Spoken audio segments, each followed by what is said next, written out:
Hello friends, कैसे हैं आप सब लोग। आप ना मेरे हाथ में कपड़े देख रहे हैं और सामने एक सूटकेस रखा हुआ देख रहे हैं, तो सोच रहे होंगे ना ये क्या कर रही है। तो मैंने लास्ट ब्लॉग में जब अपनी शॉपिंग की अनबॉक्सिंग करी थी उस टाइम मैंने आपको बता दिया था कि मुझे दीदी के यहाँ जाना है, उनके बेटे की शादी। एक्चुअली मुझे अपनी ननद के यहाँ जाना है, तो इसलिए मैं पैकिंग कर रही थी। और सर्दियों में तो वैसे भी बहुत सारे कपड़े हो जाते हैं, तो समझ नहीं आ रहा था, तो जल्दी जल्दी मैं पैकिंग कर रही थी और सोचा कि आप लोगों से मैं शेयर करूं, क्योंकि मैं कैसे भी करके आप लोगों के कांटेक्ट में रहना चाहती हूं, आप लोगों से जुड़े रहना चाहती हूँ, इसलिए मैं आप लोगों के सामने अपनी पैकिंग भी कर रही हूं। तो पैकिंग की तैयारियां हो चुकी थी ऑलमोस्ट। उसके बाद पैकिंग हो गई। उसके बाद सुबह मैं जल्दी उठ गई थी, 3:30 बजा था, तो मुझे जाना था। मेरी ट्रेन थी सुबह 5:30 बजे और शिवम देखिए अभी सोया हुआ है, एंजल भी सो रही है। मैं उसके बाद सीधा किचन में जा रही थी। आप लोग मेरे ना भगवान जी के भी दर्शन कर लीजिए सुबह से। गुड मॉर्निंग भगवान जी। उसके बाद मैंने किचन में पहले से ही चाय बनाने के लिए रख दी थी कि जिससे मैं टाइम पर तैयार हो पाऊँ। तो जल्दी से मैंने चाय को बॉयल होते हुए देख सकते हैं बॉयल हो रही है, और मैंने एक साइड ना आलू भी बॉयल होने के लिए रख दिए थे कि अच्छे से इनका जो छिकला है ना वो साफ़ हो जाता है। थोड़ा सा गुनगुने पानी में हम लोग ऐसे बॉयल कर देते हैं, इसीलिए। तो फिर मैंने जल्दी से चाय छानी और मैं रूम में पहुंच गई कि शिवम जी को भी मैं चाय दे पाऊँ, और जिससे कि वो जल्दी से उठ जाए।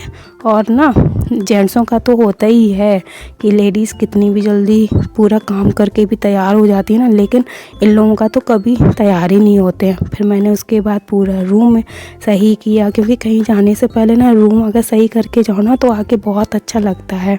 उसके बाद फिर मैं किचन में गई तो मैंने सब्ज़ी बनाने की तैयारी करी। पूड़ियों के लिए भी आटा लगा दिया था कि रास्ते में कुछ खाना लेके जाऊं, पता नहीं कितना टाइम लगे, क्या हो पता नहीं होता है ना। मुझे 8 से 10 घंटे का सफ़र तय करना था।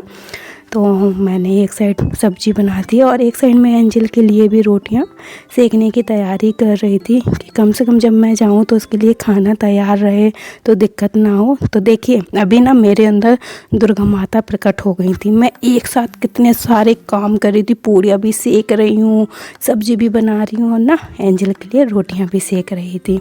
तो दूसरी साइड फिर से दोबारा मैंने चाय बनने के लिए रख दी थी और मैं चली गई नहाने। वहाँ से तैयार होके आई मैं और भगवान जी की पूजा करने के लिए चली गई। मैंने कहा सुबह सुबह भगवान जी की पूजा करके जाऊं, तो जल्दी से मैंने भगवान जी की पूजा करी। और फाइनली आप देख सकते हैं कि मैं तैयार हो गई थी जाने के लिए। एंजल भी देख रही थी कि मैं कहाँ जा रही हूँ। मैंने जल्दी से अपना सूटकेस निकाला और बस बाहर मैंने माँ पापा जी का आशीर्वाद लिया और अपने सफ़र की तरफ सुबह सुबह मैं निकल गई।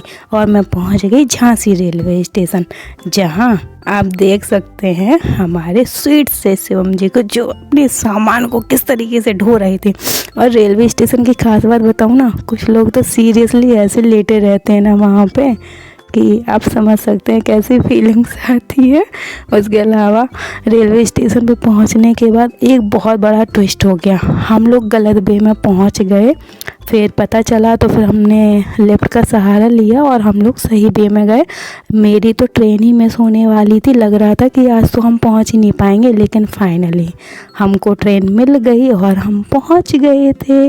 Bye bye Jhansi. और सीधा हम पहुंच गए लखनऊ चारबाग रेलवे स्टेशन पर।